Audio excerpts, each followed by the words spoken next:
विद्यार्थियों साथियों, आज हम बात करेंगे अराजकतावाद की। ठीक है, तो सबसे पहले मैं आपको बताना चाहता हूं कि वास्तविक रूप में जितने भी राजनीतिक विचारधाराएं हैं उन सभी के द्वारा किसी न किसी रूप में राज्य के कार्य अधिकार क्षेत्र के बारे में चर्चा की गई है। या तो कोई विचारधारा ये कहती है कि राज्य को कम से कम कार्य करने चाहिए, जैसी व्यक्तिवादी विचारधारा, या कोई विचारधारा ये कहती है कि राज्य को ज्यादा से ज्यादा कार्य करने चाहिए, अर्थात वास्तविक रूप में राज्य स्वयं अपने आप में साध्य होता है, व्यक्ति साधन बन जाता है। जबकि पहले वाली विचारधारा क्या कह रही है कि राज्य वास्तविक रूप में अपने आप में साधन है, जबकि व्यक्ति साध्य है। मेरे कहने का भावार्थ ये है कि केवल इस अराजकतावादी विचारधारा को छोड़ करके बाकी सभी विचारधाराएं राज्य के कार्य और अधिकार क्षेत्र की बातें करती हैं कि राज्य के कार्य कम हो या ज्यादा हो। तो व्यक्तिवादी विचारधारा, उग्र व्यक्तिवादी विचारधारा तो ये कहती है कि राज्य को कम से कम कार्य करने चाहिए, अर्थात व्यक्ति को पूर्ण रूप में स्वतंत्र छोड़ दिया जाना चाहिए। जबकि उग्र आदर्शवादी विचारधारा ये कहती है कि राज्य ईश्वर का ही मूर्त रूप है, राज्य ईश्वर का ही मूर्त रूप है। इसका मतलब यहाँ वास्तविक रूप में राज्य अपने आप में साध्य है, राज्य के कार्य और अधिकार क्षेत्र अत्यधिक व्यापक होता है। परंतु अराजकतावादी विचारधारा ही केवल ऐसी विचारधारा है जो राज्य को समूल रूप में, शासन को समूल रूप में समाप्त करना चाहती है। ठीक है, अब इस दृष्टि से इस अराजकतावादी विचारधारा को वास्तविक रूप में एक राजनीतिक विचारधारा नहीं कहा जा सकता, बल्कि एक अराजनीतिक विचारधारा कहा जाएगा।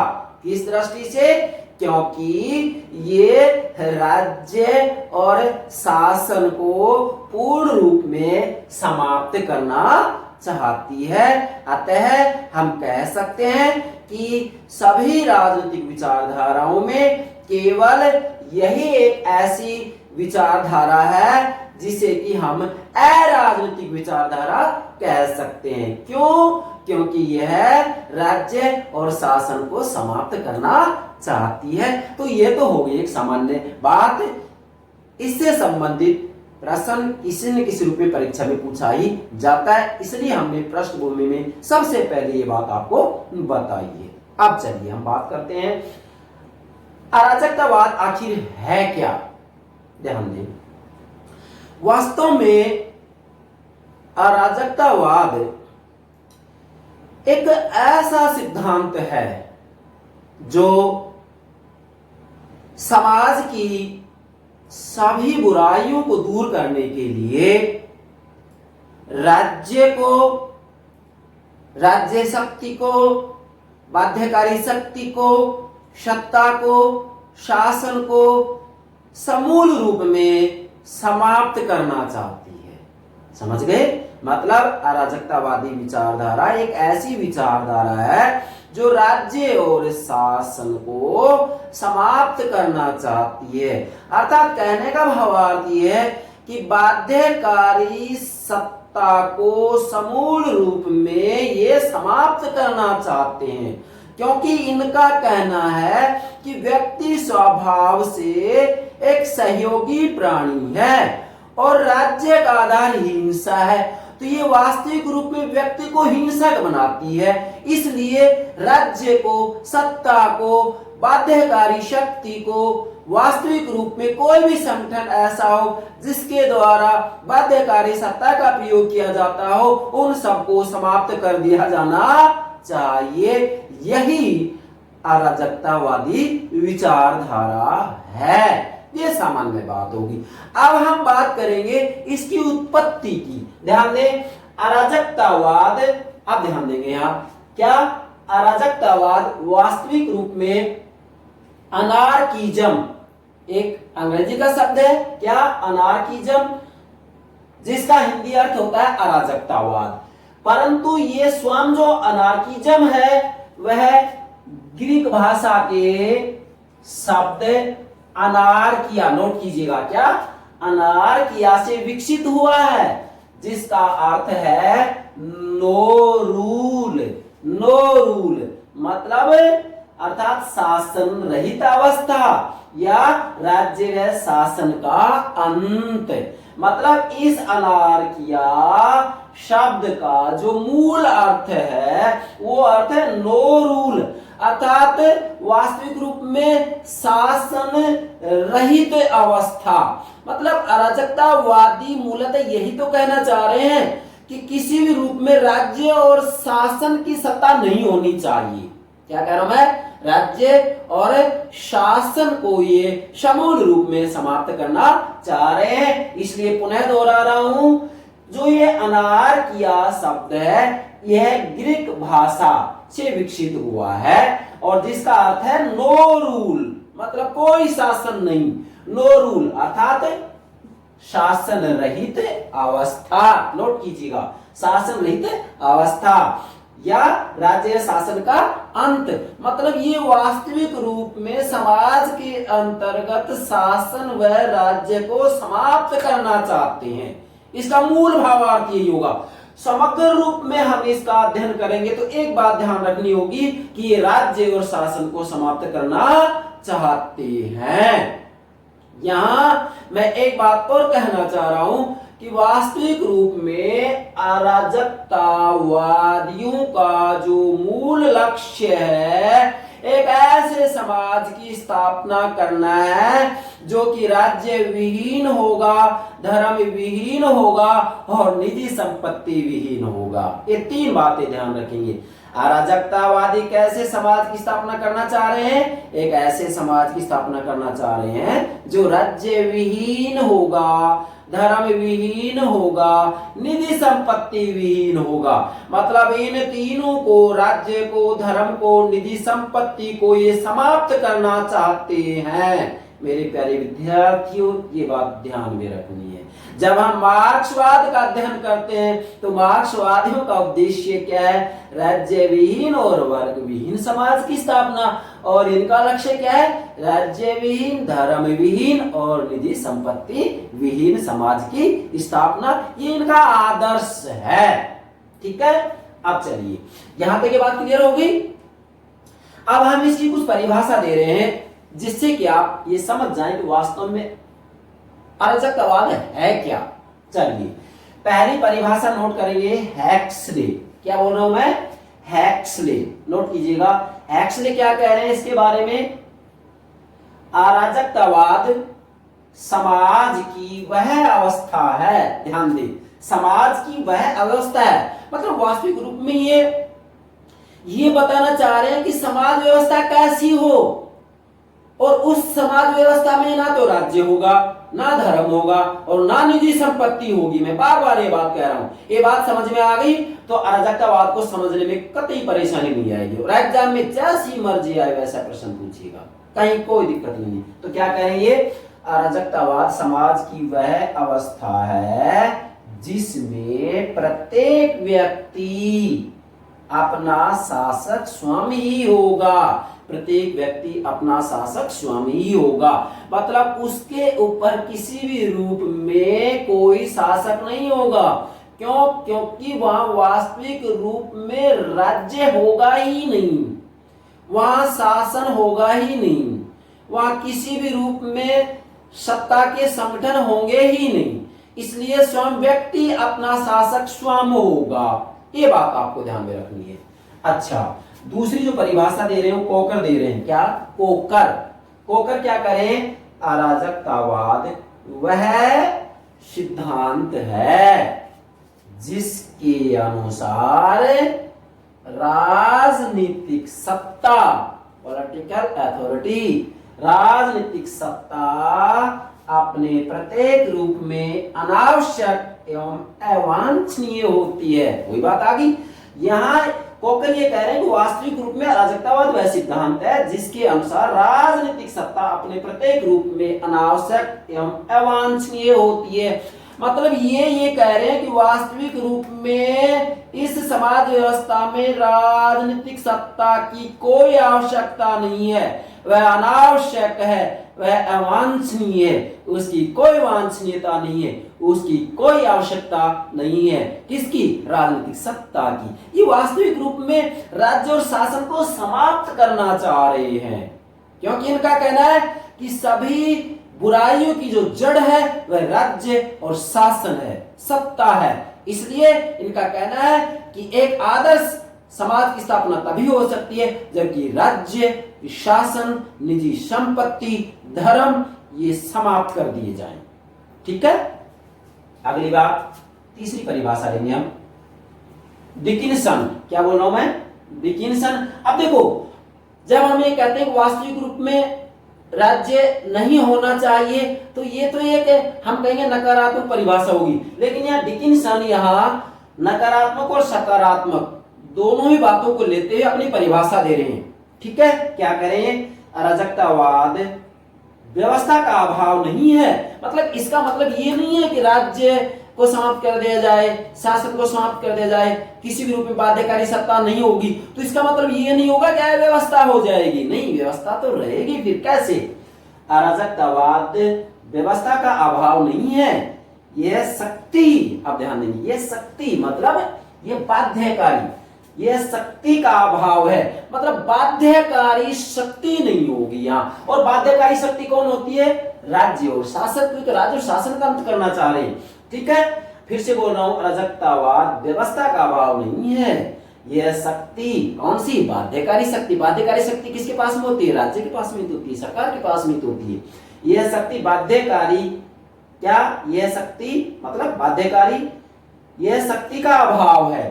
शासन का अर्थ है, अब ध्यान दें, यही कह रहे हैं कि शासन क्या है? शासन का अर्थ है बाध्यता, बहिष्कार, विनाश तथा विभाजन। ये कह रहे हैं कि वास्तविक रूप में शासन होगा तो वहां क्या होगी? बाध्यता होगी, बहिष्कार होगा, विनाश होगा तथा विभाजन होगा, बंटवारा होगा। ठीक है। आपस में झगड़े होते रहेंगे। जबकि अराजकता का अर्थ है, कौन कह रहे हैं? डिकिंसन। अराजकता का अर्थ है स्वतंत्रता, एकता व प्रेम। अर्थात जब वास्तविक रूप में राज्य और शासन नहीं होगा तो व्यक्ति स्वतंत्र रूप में अपना जीवन जिएंगे, एकता से रहेंगे, उनमें कोई बंटवारा नहीं होगा, कोई विभाजन नहीं होगा, वो आपस में प्रेम से अपना जीवन व्यतीत करेंगे। इसलिए अराजकतावादियों का कहना है कि राज्य को समाप्त कर दिया जाना चाहिए, शासन को समाप्त कर दिया जाना चाहिए, निजी संपत्ति को समाप्त कर दिया जाना चाहिए, धर्म को समाप्त कर दिया जाना चाहिए। ठीक है। ये डिकिंसन की परिभाषा होगी। अब देखो, इन सब बातों को समेटते हुए, एकत्रित करते हुए हम इसका एक उचित अर्थ, जो कि मैंने पहले सामान्य रूप में समझा भी दिया था, यहां भी हमने नोट कर दिया आपकी सुविधा के लिए। क्या होगा? अराजकतावाद बाध्यकारी शक्ति के अभाव में एक व्यवस्थित समाज का दर्शन है। नोट करें, क्या? अराजकतावाद बाध्यकारी शक्ति के अभाव में, मतलब किसी भी रूप में समाज में कोई बाध्यकारी शक्ति नहीं होगी। और बाध्यकारी शक्ति होती किसके पास में है भाई? राज्य के पास में तो होती है, शासन के पास में तो होती है। तो ये तो इस बाध्यकारी शक्ति को समाप्त करना चाहते हैं कि समाज में बाध्यकारी शक्ति होनी ही नहीं चाहिए। मतलब फिर मैं कह रहा हूं, राज्य को, शासन को समाप्त करना चाहते हैं ये। क्या? अराजकतावाद बाध्यकारी शक्ति के अभाव में एक व्यवस्थित समाज का दर्शन है और इसके अंतर्गत व्यक्ति की स्वतंत्रता को महत्व दिया जाता है। मतलब वास्तविक रूप में अराजकतावाद के अंतर्गत बाध्यकारी शक्ति का अंत किया जाता है और व्यक्ति को पूर्ण रूप में स्वतंत्र रहने की बात की जाती है। तो एक प्रकार से हम कह सकते हैं कि अराजकतावाद वास्तविक रूप में उग्र आदर्शवादी विचारधारा का विपरीत रूप है। उग्र आदर्शवादी विचारधारा जिसके प्रतिनिधि विचारक हीगल है, हमने पहले वीडियो में समझा भी दिया था, हीगल है। तो ये क्या करे कि राज्य पृथ्वी पर, धरती पर ईश्वर का ही मूर्त रूप है या अवतार है। तो इसका मतलब ये राज्य को एक साध्य मान रहे, और यहां अराजकतावादी राज्य को समूल रूप में समाप्त करना चाह रहे हैं। तो विपरीत बात हो गई, एक राज्य को साध्य मान रहा है, एक राज्य को समाप्त करना चाह रहा है। हाँ, अराजकतावाद उग्र व्यक्तिवाद का ही रूपांतरित रूप है, क्योंकि उग्र व्यक्तिवाद के अंतर्गत व्यक्ति को पूर्ण रूप में स्वतंत्रता छोड़ने की बात की जाती है और ये कहा जाता है कि राज्य को किसी भी रूप में हस्तक्षेप नहीं करना चाहिए। तो इसका मतलब हम कह सकते हैं कि अराजकतावाद के अंतर्गत वास्तविक रूप में व्यक्तिवाद और समाजवादी विचारधाराओं का समन्वय किया गया है। फिर कह रहा हूं, अराजकतावाद वास्तव में उग्र व्यक्तिवाद का ही रूपांतरित रूप कहा जा सकता है, क्योंकि ये भी व्यक्ति की स्वतंत्रता को पर ही बल दे रहे हैं और उग्र व्यक्तिवाद भी व्यक्ति की स्वतंत्रता पर ही बल देता है। हाँ, उग्र आदर्शवाद या प्रत्ययवाद के विपरीत है ये। क्यों? क्योंकि वो राज्य को साध्य मानते हैं और ये राज्य को समाप्त करना चाह रहे हैं। तो ये सामान्य बातें हो गई हैं। इसके बाद में अगली बात हम लेंगे, पहला पार्ट होगा इसका अर्थ क्या है, ठीक है। दूसरी बात लेंगे कि अराजकतावादी विचारधारा के प्रमुख विद्वान या प्रतिपादक कौन है। इससे संबंधित प्रश्न भी एग्जाम में पूछ लिया जाता है। तो यहां हम आपको कुछ विद्वानों के नाम बता रहे हैं, नोट कीजिएगा। अराजकतावाद के प्रमुख प्रतिपादक कौन है? नंबर 1 गॉडविन, नोट कीजिएगा, गॉडविन, हाजस्किन, क्या बोल रहा हूं, हाजस्किन, त्रोंधा, सबसे महत्वपूर्ण है ये, वारेन, टैकर, सैमी, क्या बोल रहा हूं, सैमिड, क्या बोल रहा हूं, सैमिड, स्टर्नर, हेनरी थोरो, ये भी बहुत महत्वपूर्ण है, टॉलस्टॉय, क्या बोल रहा हूं, टॉलस्टॉय, बाकुनिन और क्रोपाटकिन, ये भी तीनों बहुत महत्वपूर्ण है। थोरो, बाकुनिन और क्रोपाटकिन आदि और भी बहुत महत्वपूर्ण है, लेकिन ये एग्जाम की दृष्टि से पर्याप्त है, इनके नाम आप नोट कीजिएगा। तो इसका मतलब क्या होगा, ये अराजकतावाद के प्रमुख प्रतिपादक विद्वान हो गए। इसके बाद में तीसरा जो पार्ट लेंगे हम, इसका लेंगे कि अराजकतावाद के स्रोत क्या है।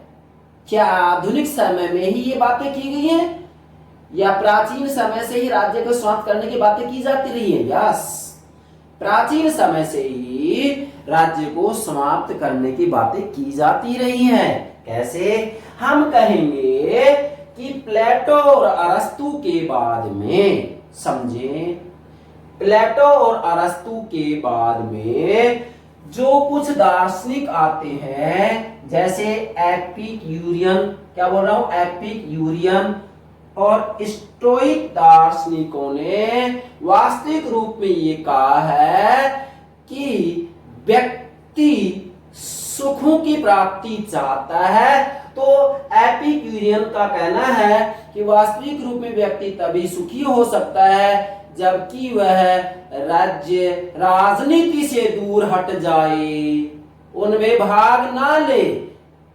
अगर उनमें भाग नहीं लेगा तो व्यक्ति सुखी रहेगा। और स्टोइक क्या करे? स्टोइक का कहना है कि वास्तविक रूप में सरकार के द्वारा, राज्य के द्वारा जो कानून बनाए जाते हैं, उन कानूनों से व्यक्ति दुखी होता है, उसकी स्वतंत्रता का हनन होता है। और यदि प्राकृतिक कानूनों का पालन किया जाए तो व्यक्ति सुखी हो सकता है। इसका मतलब ये भी राज्य के बारे में कह रहे हैं कि राज्य व्यक्ति को दुखी करता है, और ये भी कह रहे हैं कि राज्य व्यक्ति की स्वतंत्रता का हनन करता है। कौन कौन?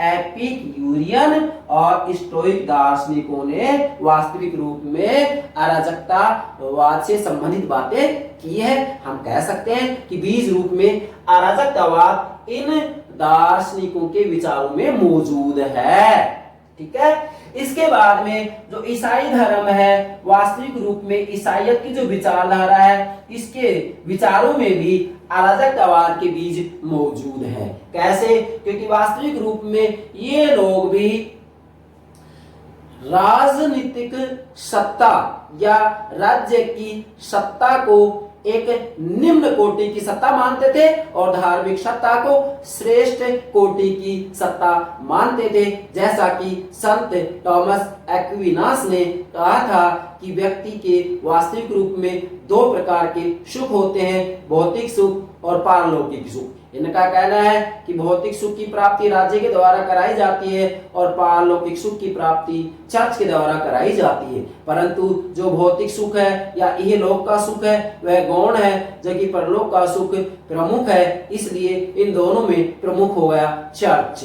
अर्थात कहने का भावार्थ ये है कि वास्तविक रूप में ईसाई विचारधारा भी किसी न किसी रूप में हम ये कहेंगे कि अराजकतावाद की बातों को स्वीकार करते हैं, या अराजकतावाद के बीज ईसाई विचारधारा में भी या ईसाई धर्म में भी मौजूद है। इसी के साथ में हमारे यहाँ पर मोहनदास करमचंद गांधी जी की विचारधारा का जब हम अध्ययन करते हैं तो वहां पर भी अराजकतावाद से संबंधित बातें की जाती है। मोहनदास करमचंद गांधी जी का कहना है कि वास्तविक रूप में राज्य का आधार हिंसा है, जबकि व्यक्ति का स्वभाव हिंसा करना नहीं है, भाई अहिंसक प्राणी है, वह सहयोग से रहने वाला है, प्रेम से रहने वाला है। इसलिए गांधी जी ने कहा है कि राज्य का आधार हिंसा है, इसलिए धीरे धीरे राज्य को पीछे हट जाना चाहिए। अर्थात वास्तविक रूप में इनका कहना है कि राज्य को कम से कम हस्तक्षेप करना चाहिए। अतः ये कहा जा सकता है कि गांधी जी की विचारधारा में भी अराजकतावाद के बीज मौजूद हैं। इसी के साथ में हमारे भारत में जो वेदांत के अद्वैतवादी दर्शन है उसके अंतर्गत भी अराजकतावादी विचारधारा के बीज मौजूद है। ये हो गया आपका अराजकतावाद के स्रोत से संबंधित बातें। एग्जाम में किसी भी प्रश्न पूछा जाए आपसे गलती नहीं होनी चाहिए। हमारा वीडियो बनाने का मतलब केवल वीडियो बनाना नहीं है, अन्यथा वास्तविक रूप में बहुविकल्पी प्रश्न प्रतिदिन 10 प्रश्न ले लेते और आपको बता देते, आप भी संतुष्ट होते, प्रसन्न होते और देखते भी ज्यादा। लेकिन नहीं, हम तो प्रत्येक राजनीति विज्ञान की जो अवधारणा है उस अवधारणा को ठीक से आपको समझाना चाह रहे हैं। ठीक है, इसके बाद में चौथा पार्ट लेते हैं हम इसके प्रकार, इसके अराजकतावाद के कितने प्रकार है। ये भी एग्जाम में कभी कभी पूछ लिया जाता है, इसमें ज्यादा डिटेल में जाने की जरूरत नहीं है, तो नोट कीजिएगा। इसके 3 प्रकार बताए गए सामान्यतः। पहला है व्यक्तिवादी अराजकतावाद, दूसरा है ईसाई अराजकतावाद और तीसरा है समाजवादी अराजकतावाद। ठीक है, इस समाजवादी अराजकतावाद को क्रोपोटकिन ने अराजकतावाद साम्यवाद भी कहा है। क्या? अराजकतावाद साम्यवाद भी कहा है। एग्जाम पूछ लिया जाता है कि क्रोपोटकिन ने समाजवादी अराजकतावाद को क्या नाम दिया है, आपका आंसर होगा अराजकतावाद साम्यवाद। ठीक है, 3 प्रकार हो गए, व्यक्तिवादी अराजकतावाद, ईसाई अराजकतावाद और समाजवादी अराजकतावाद। ठीक है, आप ध्यान दें, यहाँ एक बहुत महत्वपूर्ण बात बताने जा रहा हूं मैं, जिसके आधार पर आपको वास्तव में अराजकतावाद को आसानी से समझना है। प्रोंधा जो कि अराजकतावाद के प्रमुख प्रतिपादक हैं, प्रोंधा क्या कह रहे हैं कि किसी रूप में मनुष्य के ऊपर मनुष्य के शासन का अर्थ है उत्पीड़न। मतलब मनुष्य के ऊपर मनुष्य का शासन नहीं होना चाहिए, बल्कि मनुष्य स्वयं अपना शासक होना चाहिए। उसके ऊपर किसी भी रूप में कोई बाध्यकारी शक्ति नहीं होनी चाहिए। अर्थात वास्तविक रूप में शासन रहित अवस्था होनी चाहिए, नो रूल, कोई शासन नहीं होगा, स्वयं व्यक्ति अपना शासक होगा। जी, यहाँ प्रोंधा यही बात कह रहे हैं। इसके बाद में इन सब बातों को समेटते हुए फिर निष्कर्ष निकालेंगे। यहाँ क्या नोट कीजिएगा, अराजकतावाद सत्ता विरोधी दर्शन है। कितनी महत्वपूर्ण बात है, मैं ये कह रहा हूं कि ये बात समझो आप। क्या?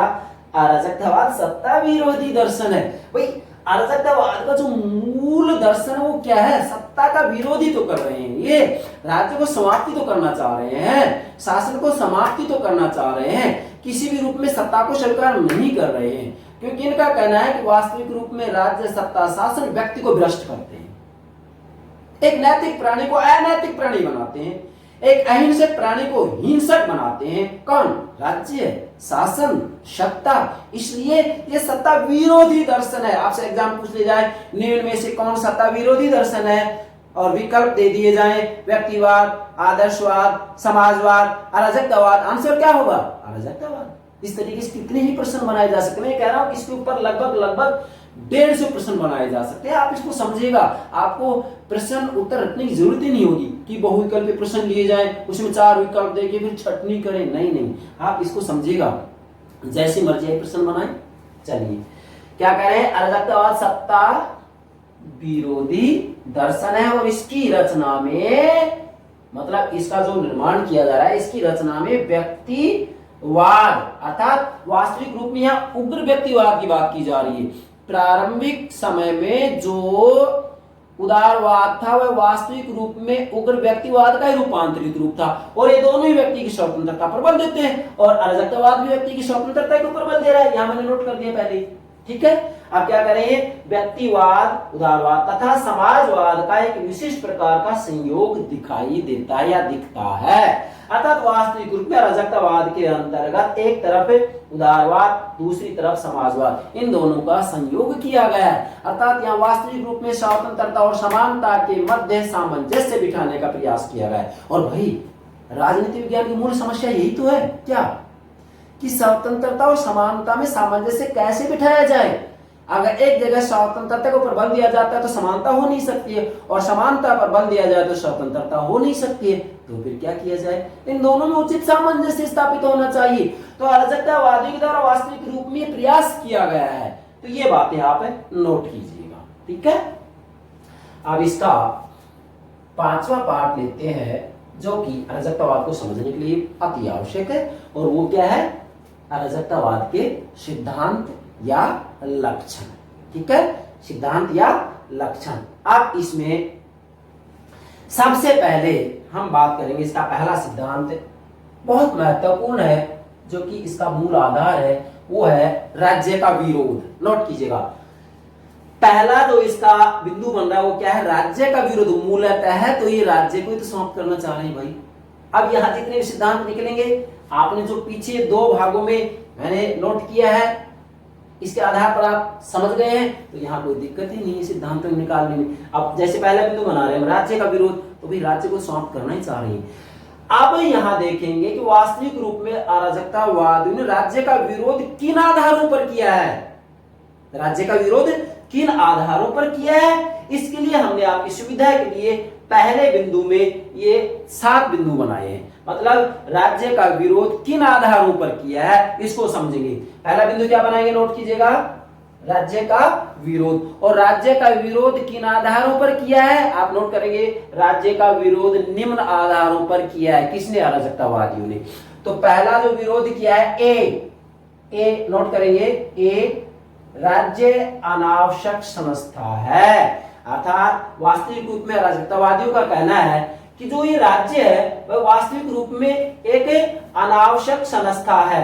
क्यों है अनावश्यक, क्योंकि वास्तविक रूप में कहा यह जाता है कि राज्य के द्वारा जो कार्य किए जाते हैं उनको अन्य कोई संस्था नहीं कर सकती है। लेकिन भाई सच्चाई ये नहीं है। वास्तव में राज्य बाहरी आक्रमण से सुरक्षा करता है, शिक्षा की व्यवस्था करता है, तो क्या राज्य के अभाव में कार्य नहीं हो सकते। अराजकतावादियों का कहना है कि राज्य के अभाव में भी ये कार्य ठीक से हो सकते हैं। और बाहरी आक्रमण की बात आती है तो वास्तविक रूप में देशों की सेनाएं पराजित होती रहती हैं, लेकिन जब पूरे देश की जनता एकजुट होकर के किसी देश के विरुद्ध यदि संघर्ष करे तो जनता कभी पराजित नहीं हो सकती है। तो यहाँ कहने का मतलब ये हो गया, अराजकतावादी कह रहे हैं कि राज्य अनावश्यक है, इसकी कोई आवश्यकता है ही नहीं, क्योंकि राज्य के द्वारा जो कार्य किए जाते हैं वो कार्य वास्तविक रूप में जनता के द्वारा स्वयं किए जा सकते हैं, इसलिए राज्य अनावश्यक है। दूसरा नोट कीजिएगा, बी है राज्य एक बुराई है। क्या करें, राज्य एक बुराई है। नोट कीजिएगा, राज्य एक बुराई है। राज्य एक बुराई क्यों है, क्योंकि वास्तव में राज्य बाध्यकारी शक्ति का प्रयोग करता है, और बाध्यकारी शक्ति का प्रयोग करता है तो ऐसी स्थिति में व्यक्तियों के ऊपर उसका प्रयोग किया जाता है, और व्यक्ति को स्वभाव से ये नैतिक प्राणी मानते हैं, सहयोगी मानते हैं, और जब इस शक्ति का प्रयोग किया जाता है तो वास्तविक रूप में व्यक्ति अनैतिक बन जाते हैं, वो व्यक्ति हिंसक बन जाते हैं। इसलिए राज्य एक बुराई ही है, ये किसी भी रूप में कोई अच्छा कार्य नहीं करती है, इनका कहना है ये, ठीक है।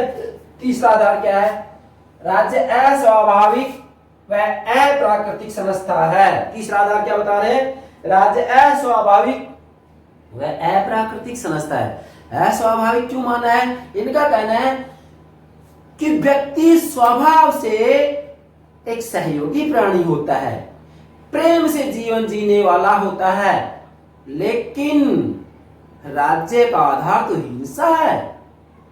इसलिए व्यक्ति की इस प्रकृति को देखते हुए राज्य स्वाभाविक है ही नहीं, ये तो अस्वाभाविक है, अप्राकृतिक है, इसलिए इसको समाप्त कर दिया जाना चाहिए। अगली बात, अगला आधार, राज्य असमानता का जन्मदाता है। वास्तविक रूप में राजनीतिवादियों का कहना है कि राज्य तो असमानता का ही जनक और रक्षक है। क्यों? क्योंकि वास्तविक रूप में राज्य के द्वारा संपत्तिशाली पूंजीपति लोगों की रक्षा की जाती है और जो व्यक्ति गरीब होते हैं उनका शोषण किया जाता है, उनको दबाया जाता है।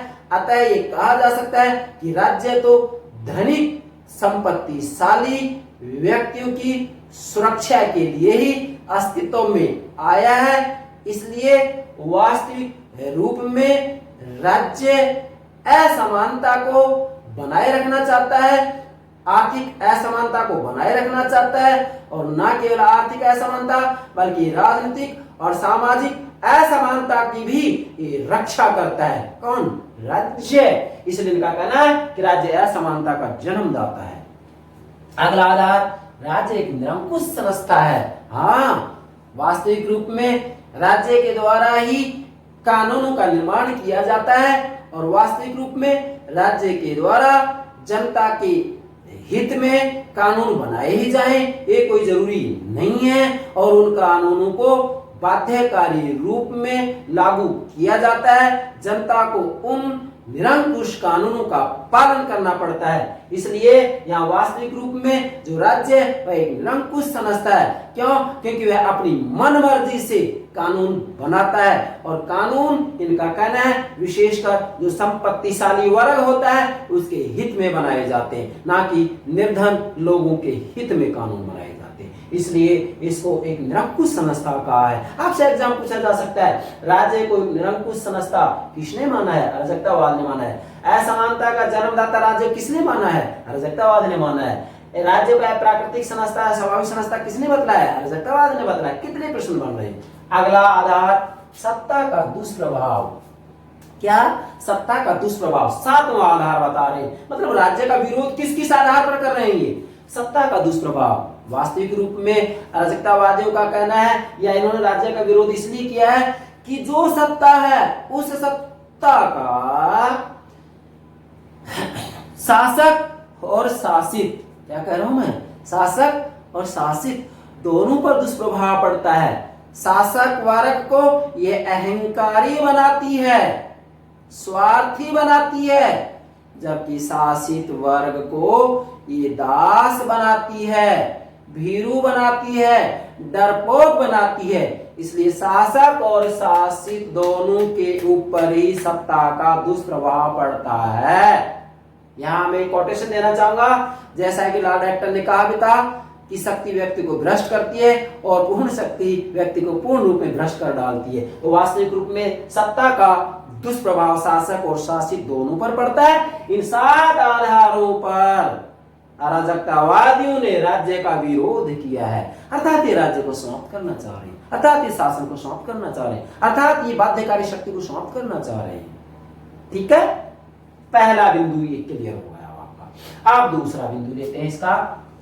क्या है इसका दूसरा सिद्धांत? पहला सिद्धांत राज्य का विरोध हो गया, दूसरा क्या है? लोकतंत्र शासन का भी विरोध। वास्तविक रूप में अराजकतावादियों ने लोकतंत्रीय शासन का भी विरोध किया है। इनका कहना है कि वास्तविक रूप में राजतंत्र और कुलीन तंत्र के अंतर्गत जैसे शासन किया जाता है वैसे ही लोकतंत्र में भी शासन किया जाता है। ये गलत बात है कि लोकतंत्र के अंतर्गत कुछ प्रतिनिधि जनता के हितों का प्रतिनिधित्व करते हैं। इनका कहना है कि वास्तविक रूप में यहाँ पर जो प्रतिनिधि होते हैं वो संपत्तिशाली वर्ग का प्रतिनिधित्व करते हैं। इसलिए हकीकत यह है कि लोकतंत्र के अंतर्गत भी जनता का प्रतिनिधित्व नहीं होता है। जनता के हित में कानून किस रूप में बनाए जाते हैं? इनका कहना है कि इनके द्वारा जो भी कानून बनाए जाते हैं वो संपत्तिशाली वर्ग के हित में कानून बनाए जाते हैं। गरीब लोगों का शोषण किया जाता है, दबाया जाता है, डराया जाता है, धमकाया जाता है। किनका कहना है? अराजकतावादियों का कहना है। इसलिए इन्होंने लोकतंत्रीय शासन प्रणाली का भी विरोध किया है। अगला तीसरा बिंदु, तीसरा सिद्धांत, निजी संपत्ति या पूंजीवाद का विरोध। अराजकतावादियों का कहना है कि वास्तविक रूप में राज्य की स्थापना ही निजी संपत्ति की सुरक्षा के लिए होती है। इसलिए निजी संपत्ति सभी बुराइयों की जड़ है। अतः जिस व्यक्ति के पास संपत्ति बहुत ज्यादा है, जो कि पूंजीपति है, इनका कहना है कि ये संपत्ति इनके पास पूरे समाज के द्वारा जो मानसिक और शारीरिक श्रम किया जाता है उसके कारण इनके पास आती है। इसलिए उस संपत्ति पर सबका अधिकार होना चाहिए, केवल पूंजीपतियों का अधिकार नहीं होना चाहिए। इसलिए ये निजी संपत्ति को, प्राइवेट प्रॉपर्टी को समाप्त करने की बात करते हैं। जैसा मैंने आपको पहले कह भी दिया था कि अराजकतावादियों का मूल उद्देश्य, लक्ष्य यह एक ऐसे समाज की या समाज व्यवस्था की स्थापना करना है जो एक राज्य विहीन, धर्म विहीन और निजी संपत्ति विहीन समाज होगा, जिसमें ना धर्म होगा, ना राज्य होगा, ना निजी संपत्ति होगी। तो ये निजी संपत्ति को भी समाप्त करना चाहते हैं कौन? अराजकतावादी। ये इसका तीसरा सिद्धांत होगा। चौथा, युद्ध एवं साम्राज्यवाद का विरोध। अराजकतावादियों का कहना है कि वास्तविक रूप में व्यक्ति का स्वभाव यह है कि वह सहयोग से और प्रेम से रहना चाहता है, परंतु वास्तविक रूप में जो युद्ध और साम्राज्यवाद को बढ़ावा दिया जाता है, इसका मूल कारण राज्य है। और वो इसलिए कि ये पूंजीपति वर्ग की रक्षा करते हैं, संपत्तिशाली लोगों की रक्षा करते हैं। इसलिए इनका कहना है कि युद्ध और जो साम्राज्यवाद है वह वास्तविक रूप में अस्वाभाविक है। इसलिए युद्ध और साम्राज्यवाद समाप्त हो, इसके लिए राज्य को समाप्त किया जाए। क्यों? क्योंकि युद्ध और साम्राज्यवाद को बढ़ावा कौन देता है? राज्य देता है। इसलिए युद्ध एवं साम्राज्यवाद का भी विरोध करते हैं कौन? अराजकतावाद। पांचवा इसका सिद्धांत है ईश्वर एवं धर्म का विरोध। क्या कह रहा हूं? ईश्वर एवं धर्म का विरोध। वास्तविक रूप में अराजकतावादी ईश्वर और धर्म का भी विरोध करें। इनका कहना है, जैसे आगे हमने कुछ कोटेशन आपको बताई है, जैसे ये प्रबंधक कह रहे हैं कि ईश्वर ढोंग एवं झूठ है। मतलब इनका कहना है कि वास्तविक रूप में धर्म के नाम पर जो गरीब लोग होते हैं उनको अत्याचार सहन करने की शिक्षा दी जाती है, अनैतिकता को बढ़ावा दिया जाता है, उनको इस रूप में शिक्षा दी जाती है कि ईश्वर की मर्जी ही ये है, ईश्वर की मर्जी का पालन कीजिएगा, आप गरीब इसलिए हैं, ईश्वर की इच्छा ऐसी ही है। लेकिन अराजकतावादियों का कहना है कि नहीं, ईश्वर और धर्म को पूर्ण रूप में समाप्त कर दिया जाना चाहिए। इनका कहना है ईश्वर ढोंग है। कुछ विद्वानों ने तो धर्म को अफीम की गोली भी कहा है। इनका कहना है कि वास्तविक रूप में इस धर्म की अर्थात अफीम की गोली को व्यक्ति निगल जाता है और व्यक्ति बेहोश हो जाता है, उसे ये ज्ञान नहीं होता है कि हमारा शोषण किया जा रहा है। अतः अराजकतावादी ईश्वर और धर्म का भी विरोध करते हैं। मैं आपको पहले बता चुका हूं भाई, अराजकतावादी कैसी समाज व्यवस्था चाहते हैं, कैसा सोशल सिस्टम चाहते हैं। अरे भाई, राज्य विहीन वहां राज्य नहीं होगा समाज में, धर्म विहीन वहां धर्म भी नहीं होगा, निजी संपत्ति विहीन वहां निजी संपत्ति भी नहीं होगी। तो इनकी समाज व्यवस्था का आदर्श क्या हो गया? धर्म विहीन, राज्य विहीन, निजी संपत्ति विहीन। ये तीन बातें ध्यान रखिए, मैं बार बार कह रहा हूं, पूर्ण रूप में विचारधारा आपकी समझ में आ जाएगी। चलिए अगला है छठा इनका सिद्धांत है मानव स्वभाव की श्रेष्ठता में विश्वास। अराजकतावादी वास्तविक रूप में जब मानव स्वभाव की बात आती है तो मानव स्वभाव को ये सहयोगी मानते हैं। क्या मानते हैं? सहयोगी मानते हैं। हालांकि बाकुनिन का कहना है कि व्यक्ति के स्वभाव में स्वार्थ और सहयोग दोनों भावनाएं पाई जाती हैं, जबकि क्रोपाटकिन का कहना है कि व्यक्ति के स्वभाव में केवल सहयोग की भावना पाई जाती है। अतः अराजकतावादियों का जो मूल निष्कर्ष निकलेगा वो ये निकलेगा कि व्यक्ति का स्वभाव ही ये है कि वह सहयोग से और प्रेम से अपना जीवन व्यतीत कर सकता है। इसलिए जब वह सहयोग से जीवन व्यतीत कर सकता है, प्रेम से अपना जीवन व्यतीत कर सकता है, तो ऐसी स्थिति में ये मानव स्वभाव को अच्छा माने, श्रेष्ठ माने, और जब व्यक्ति सहयोग से रह सकता है, प्रेम से रह सकता है, तो फिर किसी भी रूप में कोई बाध्यकारी शक्ति की आवश्यकता नहीं है। चलिए, सातवां सिद्धांत है एक आदर्श अराजकतावादी समाज की स्थापना का समर्थन। अर्थात वास्तविक रूप में अराजकतावादियों का जो सातवां सिद्धांत है वो क्या है? एक आदर्श अराजकतावादी समाज की स्थापना का समर्थन। मतलब एक ऐसे आदर्श अराजकतावादी समाज की स्थापना करना चाह रहे हैं ये, जिसमें सभी व्यक्ति प्रेम से, सहयोग से रहेंगे, वहां किसी भी रूप में कोई बाध्यकारी सत्ता नहीं होगी, कोई राज्य नहीं होगा, कोई शासन नहीं होगा, कोई धर्म नहीं होगा, कोई निजी संपत्ति नहीं होगी। इनका मूल जो आदर्श है वो है एक राज्य विहीन, धर्म विहीन और निजी संपत्ति विहीन समाज की स्थापना करना। यही इनका अराजकतावादी समाज का दर्शन है। आठवां सिद्धांत क्या होगा? अराजकतावादी समाज की स्थापना हेतु साधन।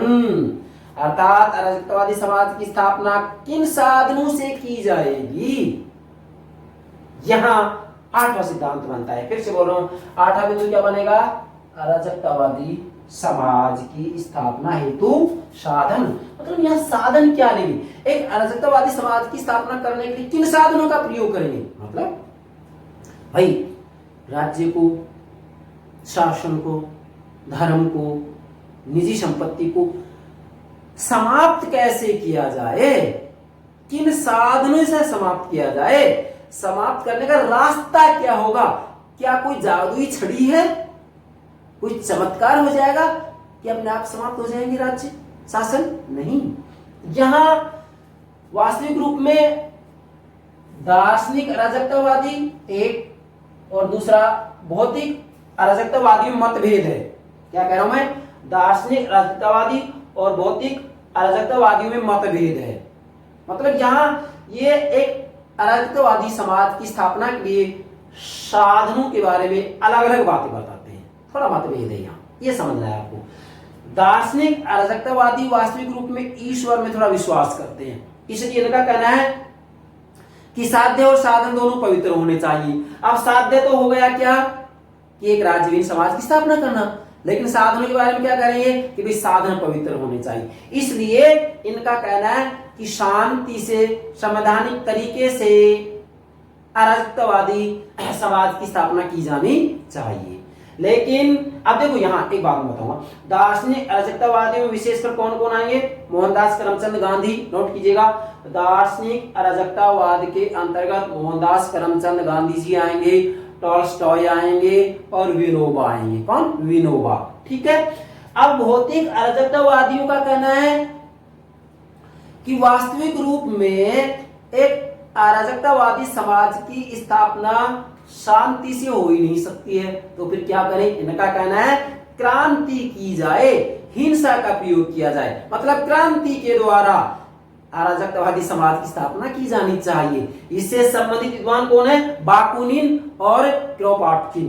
क्या बोल रहा हूं मैं? बाकुनिन और क्रोपॉटकिन, जैसा कि हमने यहाँ पर नोट कर दिया है। ठीक है। अब यहाँ अराजकतावादी समाज की स्थापना के लिए कौन से साधन अपनाए जाएंगे? मतभेद हो गया। दार्शनिक अराजकतावादी, नोट कीजिएगा, दार्शनिक अराजकतावादी, साध्य साधन दोनों की पवित्रता की बात करें, इसलिए साधन कैसे होंगे? यहाँ शांति प्रिय। ठीक है। इसी के साथ में भौतिक अराजकतावादियों का कहना है कि शांति से, अहिंसा से अराजकतावादी समाज की स्थापना हो ही नहीं सकती, तो फिर क्या करें? इनका कहना है हिंसा की जाए, क्रांति की जाए। ठीक है। ये हो गया आपका अराजकतावादी समाज की स्थापना के लिए कौन सी साधनों की बातें करते हैं। तो मेरे प्यारे विद्यार्थियों, ये अराजकतावाद के 8 सिद्धांत हो गए। आप पहले सिद्धांत में जो राज्य का विरोध है, इसमें हमने 7 बिंदु बताए हैं। इनके आधार पर और टोटल 8 जो बिंदु बताए हमने, इनके आधार पर अराजकतावाद को समग्र रूप में समझ सकते हैं। प्राणशील प्यारे विद्यार्थियों, यदि आपने ये बिंदु समझ लिए, मैं ईमानदारी से कह रहा हूं, अराजकतावाद को समझने में आपको कतई दिक्कत आएगी ही नहीं। फॉर एग्जाम में चाहे आईएएस एग्जाम हो, नेट एग्जाम हो, कॉलेज स्कूल लेक्चरर एग्जाम हो या राजनीति विज्ञान से संबंधित अन्य कितनी ही प्रतियोगिता परीक्षाएं हो, उनमें से बाहर प्रश्न बनेगा ही नहीं। लेकिन शर्त है कि आप समग्र रूप में समझने का प्रयास कीजिएगा, हमारी वीडियो को पूर्ण रूप में देखिएगा। आधे देखेंगे तो नहीं समझ पाएंगे। इसके बाद में अब हमने इसमें कितनी बातें बता दी है, 5 बातें होगी।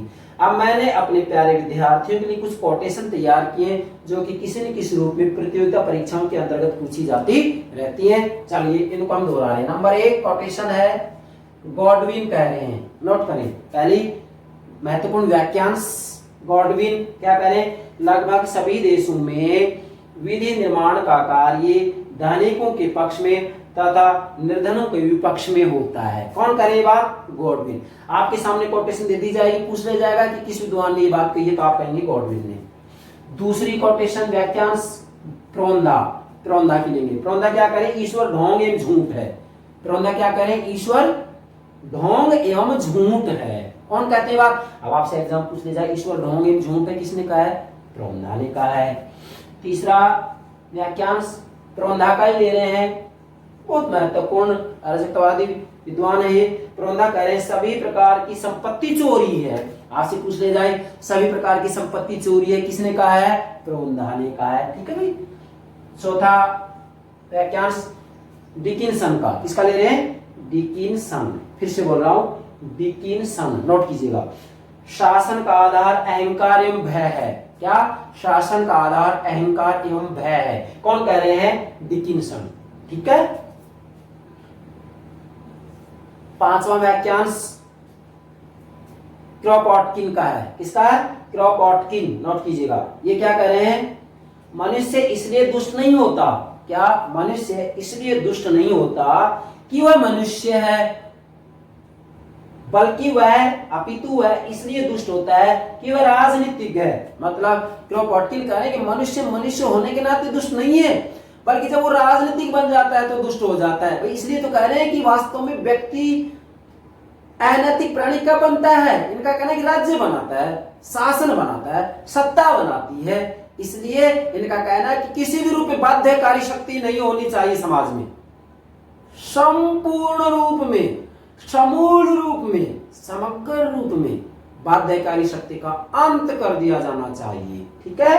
कौन कह रहे बात, क्रॉपॉटकिन। फिर दोहरा रहा हूं, क्रॉपॉटकिन कह रहे हैं मनुष्य इसलिए दुष्ट नहीं होता कि वह मनुष्य है, अपितु वह इसलिए दुष्ट होता है कि वह राजनीतिक है। मतलब वह राजनीति में भाग लेता है, राज्य नामक समझता है, सत्ता है, बाध्यकारी शक्ति है, ये व्यक्ति को दुष्ट बनाते हैं। ठीक है। अगला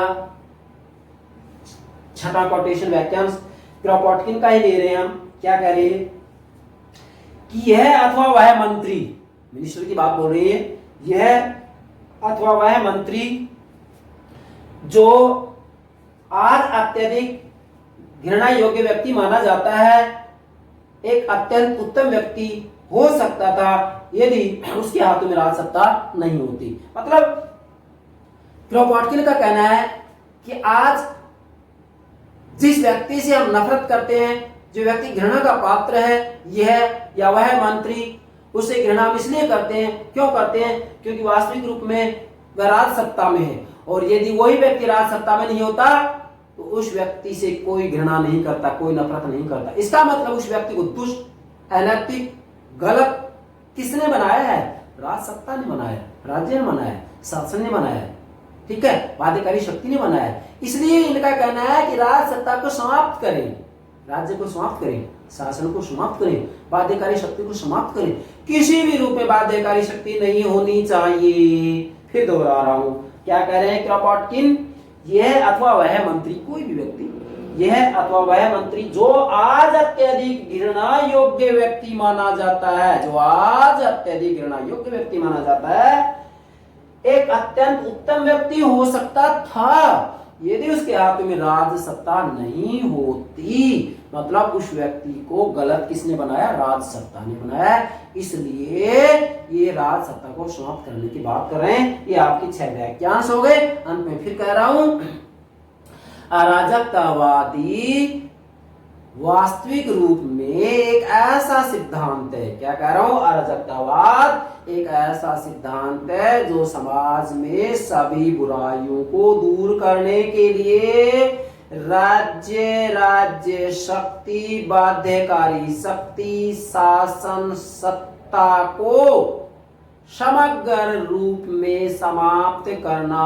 चाहते हैं और इनका लक्ष्य है एक राज्यहीन, धर्महीन और निधि संपत्तिहीन समाज की स्थापना। यही है अराजकतावादी विचारधारा। आशा करता हूं अराजकतावाद पूर्ण रूप में आपकी समझ में आ गया है। तो प्लीज हमारी वीडियो को लाइक कीजिएगा, शेयर कीजिएगा, इसी के साथ में हमारे YouTube चैनल को सब्सक्राइब अवश्य कीजिएगा। Thank you very much.